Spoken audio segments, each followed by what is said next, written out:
پدر منو ببخش، اگه بوی سیگار میدادم و به روم نمی آوردی. پدر منو ببخش اگه اون پسری که میخواستی نشد.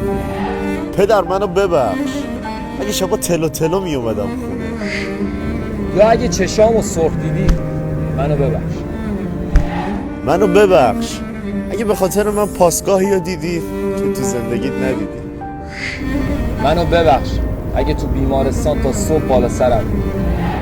ببخش اگه به خاطر من گشنه میخوابیدی که من سیر بخوابم. ببخش اگه واسه اینکه رنگی تن من کنی خودت کهنه پوشی. کاش میشد من بچه‌شم و تو اون پدر جوون. ای کاش بودی و میتونستم یک بار دیگه دوباره دستاتو ببوسم. پدر منو ببخش.